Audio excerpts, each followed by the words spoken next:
Portion-Terumah, weekly Torah portion.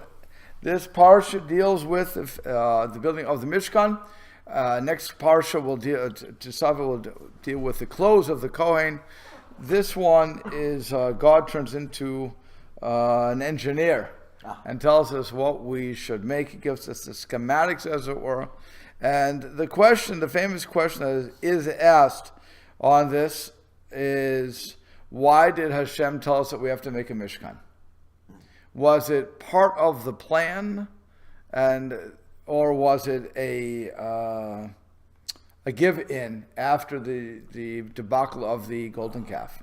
So you have a three-way argument, and the Out Scroll will bring it down, which is why I said we're going to start, just for the introduction purposes, with the Out Scroll, which again you'll find online, but we have to remind ourselves what happened there. So it says, with the exception of the tragic incident on the golden calf, the rest of the book of Exodus is devoted to the preparations for and the construction of the Mishkan. Even the account of the golden calf is not unrelated to the tabernacle or the Mishkan. For according to number one, the Sforno, the very construction of the tabernacle was made necessary only because of Israel's lapse into virtual idolatry. In other words, for the Sforno, if the golden calf never took place, if you could go back in a time machine and stop it, then we would never have had the next 5 parshiot. There would be no need for it. God would not have told them to build a Mishkan. He maintained, yeah. So ultimately there would be no temple? Ultimately, yes. That crossed my mind. He maintains that ideally no temple should have been needed after the revelation of Sinai, because the entire nation achieved the level of prophecy, and each Jew was worthy for the Shekhinah to rest upon him, as it did later on the tabernacle and the temple. Only after Israel toppled from that high spirit level of spirituality as a result of the worship of the golden calf did it become necessary for us to have a quote-unquote central sanctuary. So according to the, as you correctly said, according to the Sforno, if not for the golden calf, not only would we not have had the next 5 parshiot, literally the next 5 parshiot, we would also have no need of a temple. We would furthermore not be worrying for a Mashiach to come back to rebuild the temple, because it never would have been there. And we would have probably gone straight from Sinai into Israel and become part of the Messianic age. Okay? That's according to Sforno, yeah.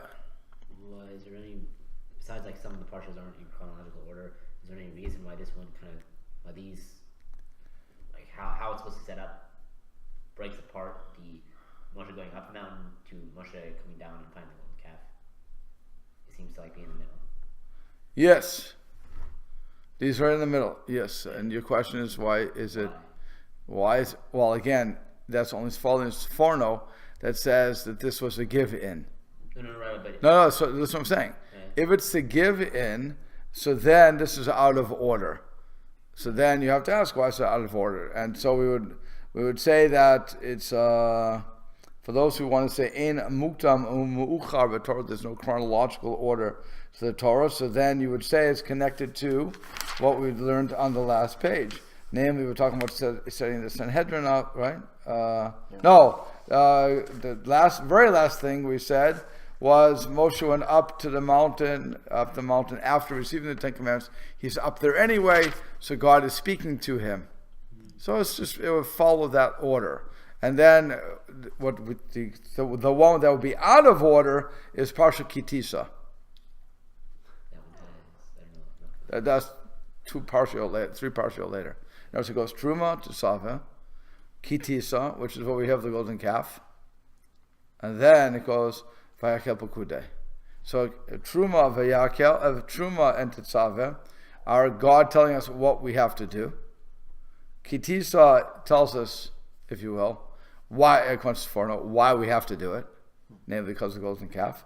And then Vayakel Pekudei tells us that we did it, and how much it took for us to make, and how many people gave to the fund, and so on and so forth. Okay, so that's really how it works. So the one that would be out of order, if anything, is Kitisa. Okay, the third parsha. That's the only one because that tells us of the golden calf. Right. Now that's again only according to Sforno. Right. Let's go on.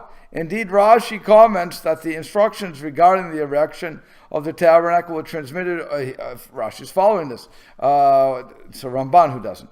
So comments that the instructions regarding the erection of the tabernacle were transmitted only after the incident of the golden calf, and the fact, and here you go, the fact that they are given in this chapter is an instance of the common principle that the Torah is not always written in chronological order in which the events occurred. The commandments regarding the tabernacle are given here because the tabernacle and the Sanhedrin, the seats of the so-called ritual and law, are interrelated. The headquarters of the Sanhedrin stood on the Temple Mount, and the instructions for erecting the tabernacle were inscribed right after the civil laws of Mishpatim, right? Because you're connecting the civil to the religious.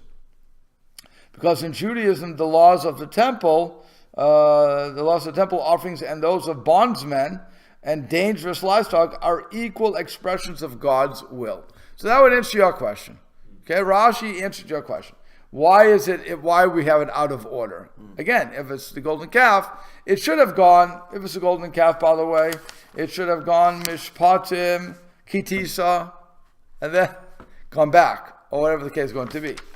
So, and now finally, thus a major part of Exodus, which Ramban calls the Book of Redemption, discusses the tabernacle. He explains, Ramban, Nachmanides, explains that the redemption from Egypt was not complete with the physical departure of the land of Israel's enslavement, from the land of Israel's enslavement, nor was it complete even with the giving of the Ten Commandments, even though the revelation at Sinai was the goal of the Exodus. The Exodus had not achieved its purpose until the heights that the nation had achieved temporarily at Sinai were made a part of the permanent part of the existence by means of the tabernacle. So according to Ramban, he holds it had to be here because it was always part of the plan, unless the temple would have been part of the plan. That always would have been part of the plan. That was l'chadchila, always there. We messed it up, but it was always there. For Ramban shows in his commentary that the tabernacle as a whole and in its many parts was symbolic of the historic experience at Mount Sinai. So too, it was from the Holy Ark that Hashem spoke to Moshe, just as God had spoken to Moshe from atop Mount Sinai when giving the Torah. In this light, the tabernacle was intended to be the central rallying point of the nation, ringed by the tribes, and topped by the cloud of God's presence, and the place to which every Jew would go with offerings through which he had hoped to elevate himself spiritually. The function of the tabernacle in the wilderness was carried forward by the temple in Jerusalem throughout the long and bitter exile, which alternates between grinding oppression and spiritually debilitating affluence.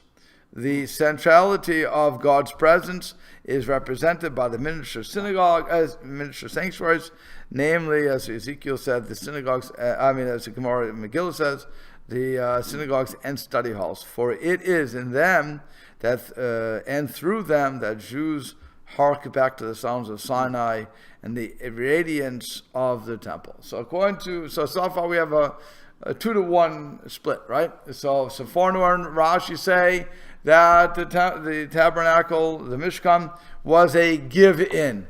It was a way for us to achieve atonement, and so on and so forth. Ramban says, no, it was necessary, and this was part of the plan. Ibn Ezra, you have two more. Ibn Ezra, in a slightly different vein, comments that while Moshe was on Mount Sinai, Hashem commanded him concerning the tabernacle, so that it would be a permanent place among the people for the glory that had rested on the mountain, and so that Moshe would not be required to ascend the mountain when Hashem wished to communicate with him. So let's make it easier for Moshe, as Moshe's getting older. As we all get older, when those stairs that we have to go up, they get higher and longer, and it's the point. And so the Ibn Ezra must have been going on that sort of approach. That Hashem didn't want to torture poor Moshe, although it only took him one step, according to the Midrash, to get up to the mountain. He was in good shape to the last day. But nonetheless, Rev Hirsch sees the key to the tabernacle and its relationship to Israel's calling in verse 8, when it says, "They shall make a sanctuary for me, so that I may dwell among them." That sanctuary represents Israel's obligation to sanctify itself in personal life, as expressed in many verses. While the nation carries out that primary responsibility, God responds by dwelling among them. So you basically have a 3-2 decision here. Well, I don't know. 3-2. 3-2. So Forno and Rashi go on the side of it was a given. The Ramban says lichatchila. Rav Hirsch is saying lichatchila. Ibn Ezra is saying it's a given, but a different type of given. It doesn't want to make Moshe keep climbing the mountain. So it's a different type of given, but it was something that was necessary. So according to three out of the 5 opinions that we talked about, 3 say that the tabernacle was always part of the plan, and 2 say it was a given. So the 2 that say it was given. Yeah. So in other words, it sounds like I'll try to paraphrase. Wait, the 2 that say it was given as a given. That we shouldn't have needed it. Right. Every Jew should be able to be on this high spiritual plane for all time, as long as you're Correct. trying to follow Hashem's ways. Right. The other viewpoint is saying, it was intended anyway, because in general, I guess the max that we need some kind of a focal point. Is that what it is? No, it would Hashem be is saying, "My presence will dwell there." Right? No. To help us. What Ramban is saying is that even though we underwent the Exodus, and even though and that brought us up a level, and then we would go to Sinai, and that would bring us up another level. This would bring us to the pinnacle. The temple would bring us to the Mishkan would bring us to a pinnacle, which we could not have reached otherwise. So he's seen this as a... So we actually need it. Yes, we need it. Then 3 out of the 5 say we really need it to... Okay. Yeah. So we need to have that focal point to get there. I'm not sure if it's a focal today, point, but... Our synagogues today are more or less the replacement. This is a focal point. We face the Aron, which ideally it should be on the east wall, at least in this part of the world, on this side of it. Correct. It becomes a place where we can grow spiritually. It's our island. Yeah. So these places become our islands where we can do what we have to do, and we're supposed to go back to that concept of having that temple, that central worship. Yeah. It still sounds like the ideal state would be that you should be able to focus yourself in on Hashem's ways anyway. But so you like Rashi and Sforno than Ramban. I certainly understand the need for the Mishkan and the Beis HaMikdash and the synagogue, but because that does give us kind of a great focal point. Correct. But on the other hand, if we have that relationship, wow, Again, it was. You can look at it both ways. Yeah. That's the ability. That's what the rabbis are giving you. In other words, the real question that has to be addressed is, why did Hashem tell us how to build a structure? I mean, that's really the question. Why are you getting so particular on what you want? It takes. I can daven. How many people have davened in their homes? Or on the road. Well, so that's So we're always davening anyway. So why do I need a place to go? And if I have a place to go, why can't I just make it a simple room? I mean, what was the Holy of Holies? It was an empty room. Yeah. Totally empty. Nothing in the Holy of Holies. Yeah. Totally empty. So if it's an empty room that I'm going into, that's where the Kohen Gadol would go. And he would pronounce the name of God's name, the real name. And if he did it right, he lived. If he didn't, he died. It's an empty room. What are you doing? There's no electricity going on in that room. So if that's the case, if that's what you want to do, so why not make it that way for everything?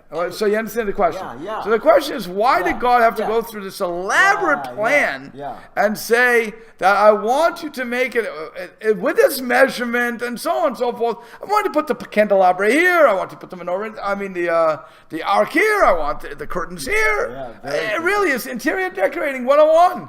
Why are you getting so involved? Oh my God, you have nothing else to do? So maybe also, let me ask if anybody else ever brought this up. So, because we have a direct relationship with HaKadosh Baruch Hu, in contrast to the future Messianic Christian deal that said, no, you got to go through this guy here. That's the only way. But we don't need that. We have what that's nonsense to say, so maybe this is kind of a prelude to. I'm not going to get into Christianity, so I'm going to let that comment go, because I'm not sure if every Christian group feels that way. But so I'm going to. I don't want to put everybody into the that's the box. The basics, though. But at the same time, I want to tell you that the Hasidim feel that way. That the way to Hashem is through the tzaddik or the Rebbe. No. Again, there's a concept like that, where I'm going through Moshe Rabbeinu, or I'm going through the Navi, where I'm going to that person because I don't have the ability, so my channel is through them. But that's as a Rebbe, as a T, you have to learn from them.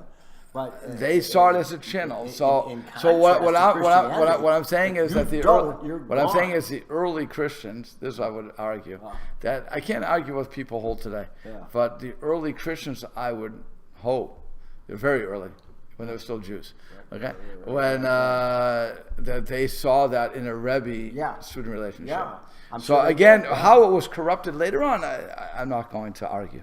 But what I'm saying is that, like I said, that's a different thing. It's a different topic. Right, it's true. That's also true. Okay, I'll leave that off I won't say that though. Okay, but like I said, the real question here, and I don't want to get stuck on the tabernacle, is why Hashem had to go into such detail. By the way, that's the same thing for all of the furniture, which we're going to look at. Okay, so that's what I want to look at today. I want to go to the second aliyah, because again, we already know the first aliyah. I've covered that a couple of times. So you go to the second aliyah, and we're talking about the cover. Okay, so it says, let's just go through it, because it's easier to go through the articles in English at this point than to go through the Hebrew for all intent and purposes. Okay, so we're on page 449. That's when the second aliyah begins. Okay, so what happened was Hashem told what's the name? Moshe that I'm getting Moshe's name already. That you should get all the equipment from the people, that they should donate it on their own, even though everything, I'm just summarizing right now, even though everything belongs to God. You have to give it of your own, what you have to give of your own desire, and it can't be because of social pressure, so on and so forth. So now it comes to page 449. We already talked about making the ark. Now we have to talk about making the cover of the ark. She says, you shall make a cover of pure gold, 2.5 cubits its length. A cubit is approximately 2 feet.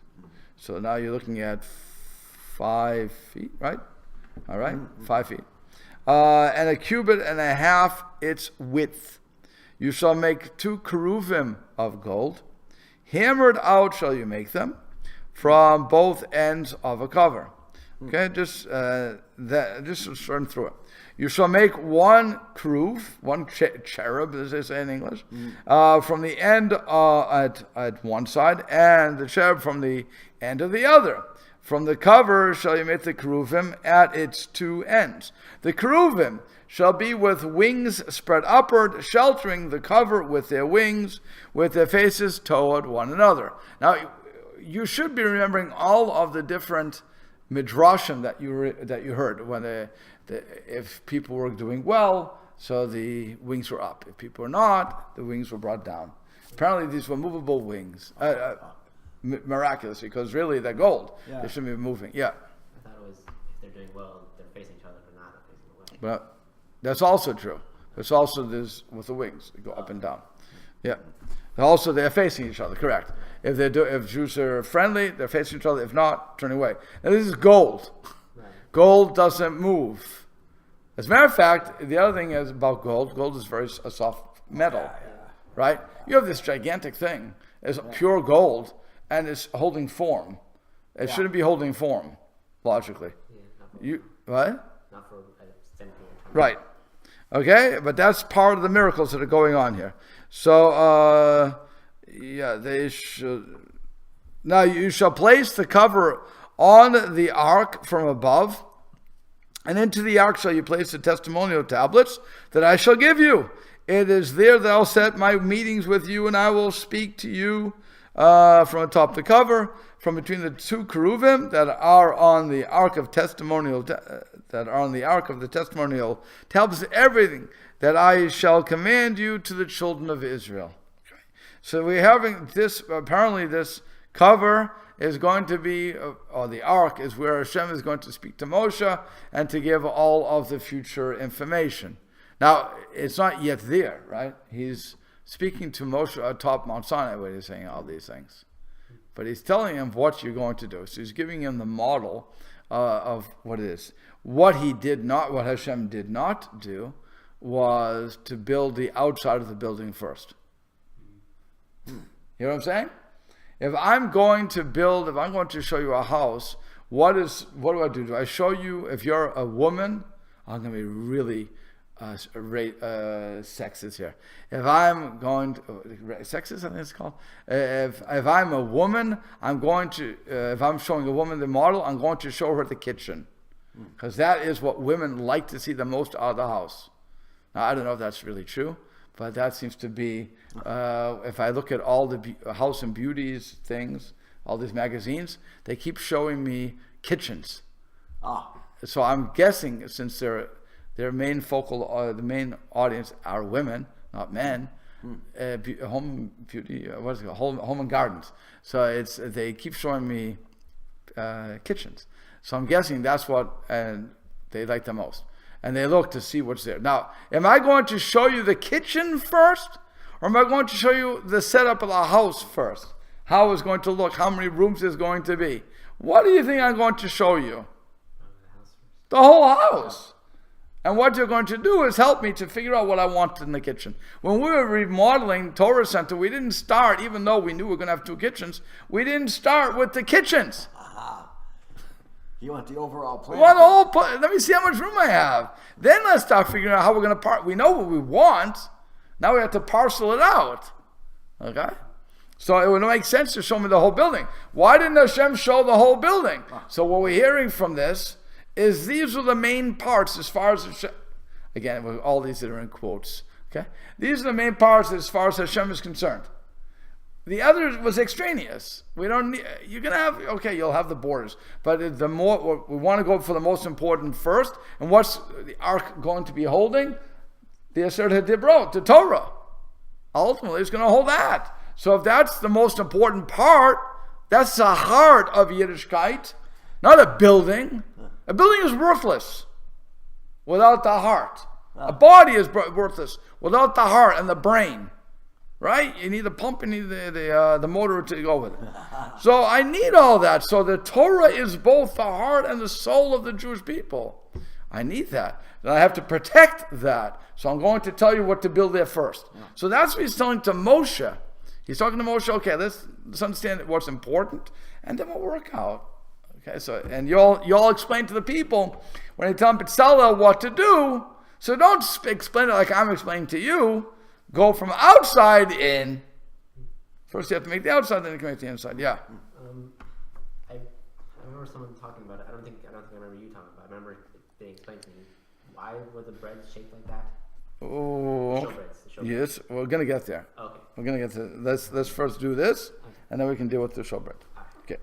So now the cover. So Ashko says the cover was made of solid gold at the bottom, and was made to lay flat on top of the 4 walls of the ark. The sages gave its thickness as 1 handbreadth, a tefach, which is 3 to 4 inches. So you have the 2 cherubim. There were a total of 2 cherubim, one of each and of the cover. They had large wings and the faces of young children. The cherubim, as Rashi says, were not made separately and then attached to the cover. Instead, the entire cover, including the cherubim, had to be hammered out of one large ingot of gold. So we're not talking, again, Huge. How tall were the cherubim? Off the cover of the ark. they weren't a small thing. Oh, no. If you look to page 447, you'll see a picture. Okay, yeah. So they weren't small. No, so that entire thing. It's about the same size of the Aaron. You'd have to have your huge block of gold. Yes. And they'd have to start hammering it or carve it away, whatever. Yes. Whatever they're doing. Yeah. Wow. It's like the, I mean, do they have to take a lot out of it? I mean, how would, I'm just trying to visualize how, there was a way they could mold it and shape it up. Huh, interesting. The answer is I don't know how they did it. Okay. Yeah, tell us that. it's like the way I Just thought says it was hammered the, out? what are they called? Statues. The Greek artists, whatever, they hammer, or Michelangelo even, they hammer it out of the marble, just like a big slab of marble. Right, but that's marble. Right. So this is gold. You can't do that. Gold is very malleable. Yeah. As a person who's trying to untangle a couple of necklaces in my time, it's a very malleable thing. It really gets hurt. So you have to be very, very careful. Mm-hmm. And that's why I'm saying when you're looking at this, you have to remember that it was there wasn't any supports from what they're describing. Now, also what it's showing is that the people who are making this were very inspired, knowledgeable, however you want to put it, because they're slaves. They were doing hard work. Okay? My fingers, I don't do hard work, but I don't have the dexterity to get the fine gold work. I'm a hacker when it comes to this. I bang nails in the wall, but that's all I can do. But somebody who is not trained to work with all these intricate things like gold, and yet they're doing, that was one of the miracles of this whole venture, that Hashem gave them the ability to do it. There are, when you think about it. Again, if a person is in the fields and making bricks, they're bricklayers. They're not jewelry makers. It's abnormal to have so many people. This very intricate thing to start doing. Yeah. Did they just have giant blocks of gold with them, and they melt all the jewelry down that they had? They had gold they didn't have a lot of gold. I mean, they didn't have, the gold doesn't come like that. Right, so yes, they would have melted it down, probably. They didn't melt it down and put down blocks. Oh, by the way, we have this box. They heard that they need this done. So No. They had it from the splitting of the Red Sea. Right. They had that, and what they brought over from. Right. Yeah. So I'm thinking, the Torah says pure gold, but I'm thinking about would it be different than today? But now I don't think so because you would take gold ore and you heat that and the gold runs out of the rock, right? So you end up with, even in those days, that many thousands of years ago, it's still going to be, I'm assuming the same, you're going to melt the gold out of the rock and you get pure gold. It'd be the same thing today. Could be. So maybe they knew something back then that we don't have today, in terms of making it, keep its shape. But then it said, so we're told that they moved depending on the situations. But gold can move, right? Yeah, but you're moving it. It doesn't move on its own. Well, that's the miracle, yeah. Right. So like I said, there's a lot of miracles that happen in this. So it says, with their wings spread upward, the wings of each cherub was thrust upward, pointing toward the wings of the one on the opposite end of the cover, so that the four outspread wings formed a canopy that was 10 breadths, 30 to 40 inches over the cover. So again, it's not a small thing. Yeah. So it says you should put the tablets in. This seems to be a repetition of the commandment given in verse 16. Rashi, Ibn Ezra, as explained by the Mizrahi and Gur Aryeh, explain that it was forbidden to place a cover on the ark unless the tablets were in it first. Because otherwise it's just an empty box. What do I care about the box? Is that why when we take all the Torahs out of the ark, we leave it open?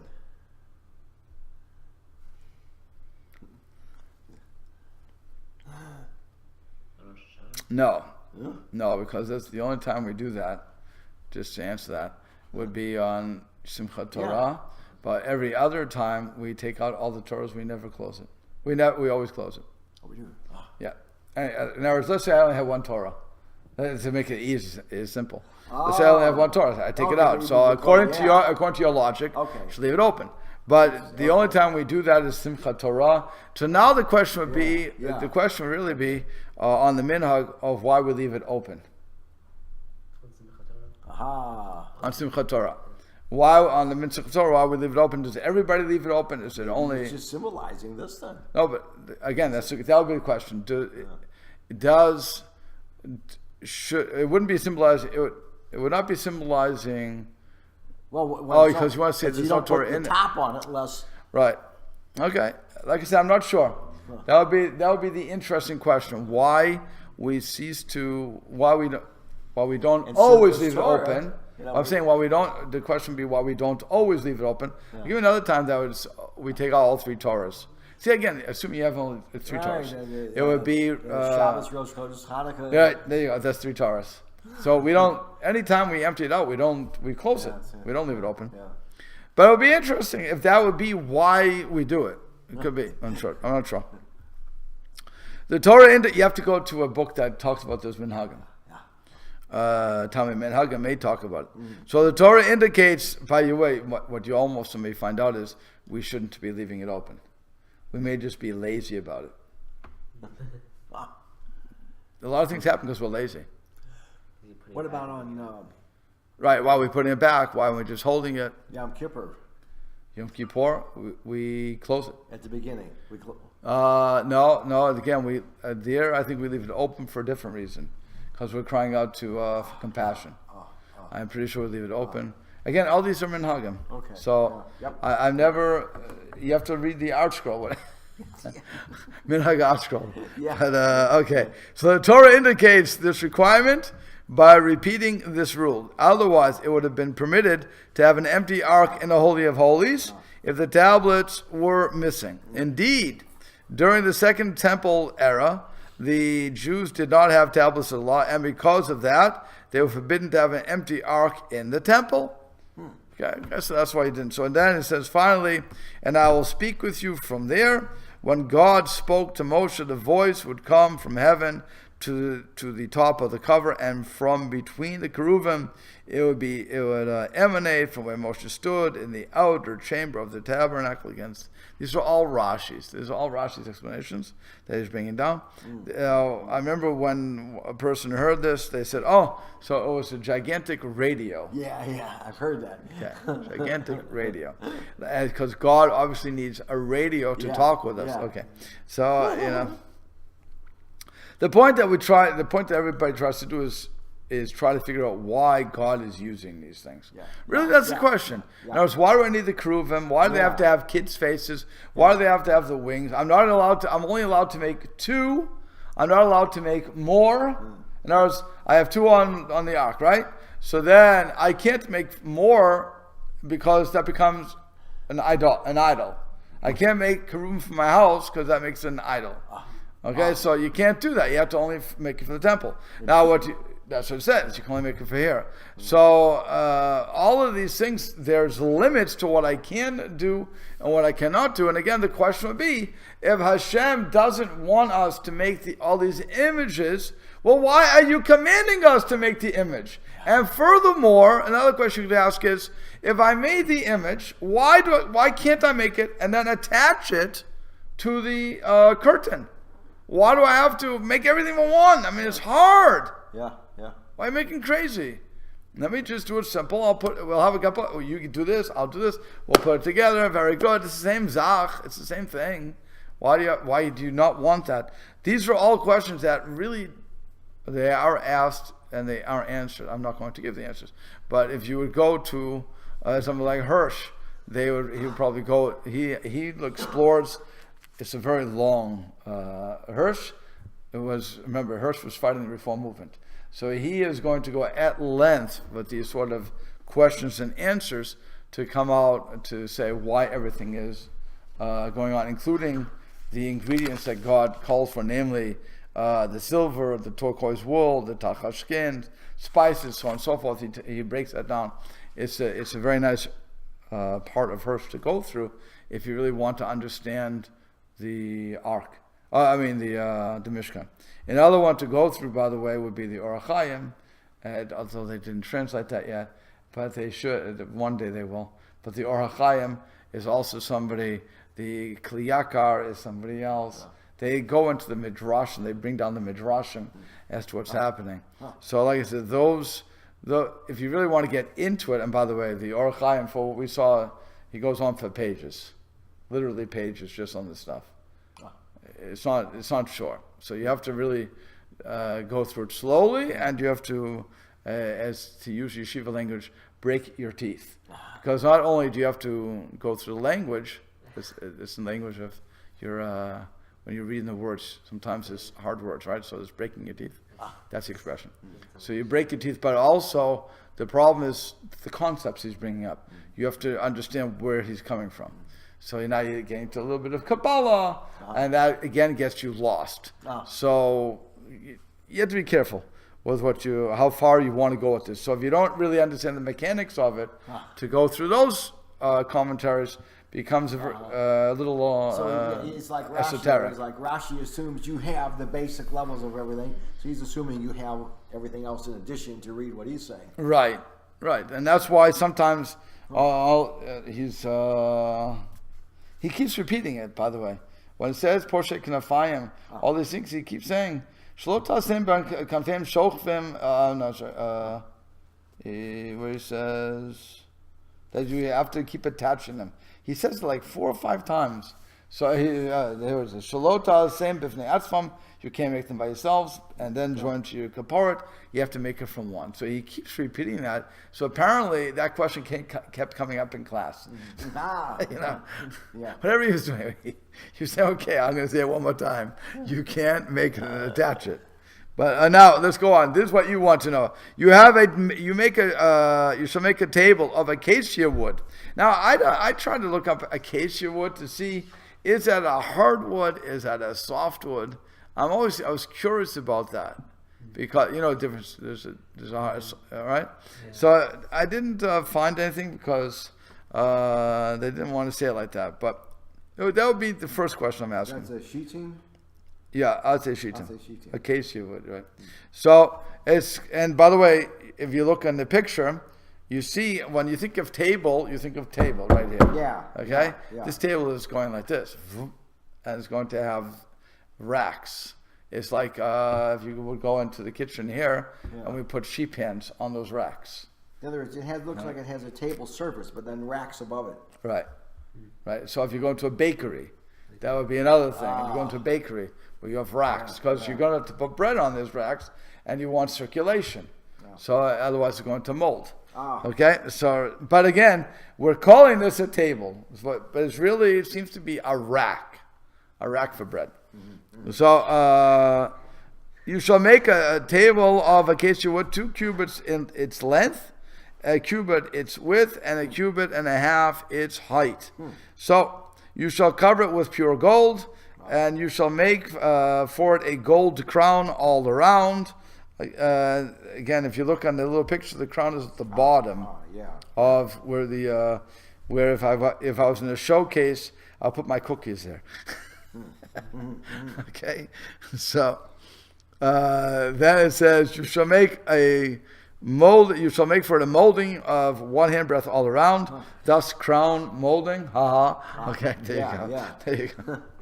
And you shall make a gold crown of molding all around. Fine. And you shall make 4 rings of gold and place the rings upon the 4 corners of its legs. Again, look where the rings are. They're on the bottom. They're not on the top. They're on the bottom, so you can pick it up. Okay. The rings shall be opposite the molding as housings for staves to carry the table. You shall make these staves of acacia wood and cover them with gold, and the table shall be carried through them. You shall make its dishes, its spoons, its shelving tubes, which will be half tubes, again to allow the air to go. Its pillars, and which will be covered of pure gold, shall you make them on the table. You shall place your showbread Which again, what does showbread mean? Before me always. Yeah, your question is. Are these the same like furniture that they used in the stone temple? In the stone temple? The tabernacle, right? This is the one Right. with the panel walls, and then David and Solomon. All right, so you're going to make a temple. Temple. Did they just bring the same furniture? I think they made new furniture, if I remember correctly. Okay. Also, So, did yeah. they use the same golden? If they had the jewelry and stuff, did they also have golden spoons? In which case, did they use the same golden spoons, or a specific kind of spoon they had to make? The utensils and stuff. They had to make spare new utensils, so it would melt everything down. Right. Yeah. So what's your question? I'm not sure. And Did they have different spoons than we would have? I mean, is there any specific design about the spoons? Just says make utensils. Make I'm not sure. It seems that it would have to be fit for the service. Right. So there may have been like a pitch. They had to make a pitchfork. I know. Right. So that's the mitzvot, the forks. They describe it as a pitchfork. Right. So that I'm guessing it had to be a pitchfork. You know, a And regular not like pitchfork. something fancy. No, I don't think anything fancy. I don't think there was anything fancy. So again, he now looks at the table. He says, what's the table for? The table, which was, I have to finish this off quick. Okay. The table, which was placed near the north wall of the tabernacle's outer chamber, had 12 specifically baked loaves of showbread on it at all times. Now, if you look to the picture, this is Ramban's, I believe, picture of what the showbread was, right here. That picture. Okay, the way Rashi says it, it had two sides and like this, like a ship, and then like this. So here for the people on YouTube world, boom, boom. Okay, well I like this. I don't know how YouTube can do it, but that is how. But there's an argument about that. And you look at this one, it's a little bit different from what Rashi is explaining, but nonetheless. Let's just go through this. In 2 columns of 6 loaves, so they're baked on Friday and put on the table on the Shabbat when the old loaves were removed and divided among the Kohanim. So here, you're leaving the bread on the shelves for a week outside. It's under the cloud of glory, but it's still outside. And the Kohanim are eating it a week later. Talk about stale bread. But the miracle was... It wasn't stale. It tasted like the day it was baked. Is that why they call it showbread? Because it's there all week? Yes, I believe so. So the bread is described in Leviticus like the ark. The table had a crown. This one symbolizing the crown of kingship, just as it is a king's responsibility to ensure the safety and prosperity of his country. The Jewish people would enjoy prosperity because of the merit of the table. Ramban, so that's the symbolism of the table.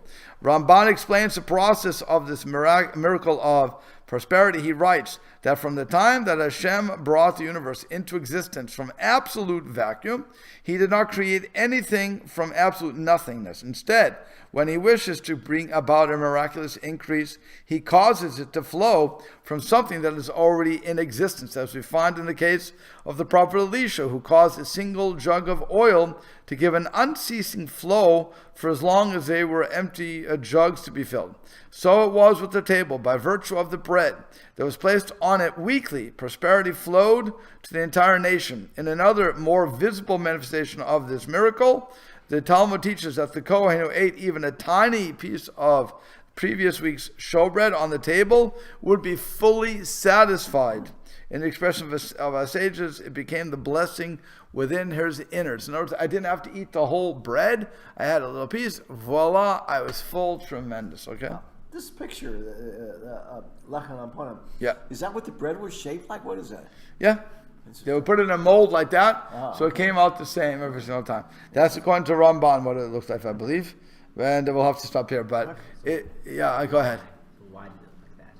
Why did it have to look like that? Because I'm guessing the reason it had to look however it was going to look is because, let me see if Rashi says, where is it? It's interesting. It would have been an honorable way to do it. I mean, I just have to see if, where is it here? Kruvim. You know talking about it? No, what's going on? Shot it. Somebody's. It sounds like they're having a race out there. Okay. Yeah. So I'm going to have to default to say like this, because I don't see it here very quickly. I would say like this: the reason it had to be any shape, any particular shape, would be for unity. Because how do you, when you're presenting something to the king, you always want to give the same item. You don't want to be one standard, right? You don't want to be one shape this, one shape that.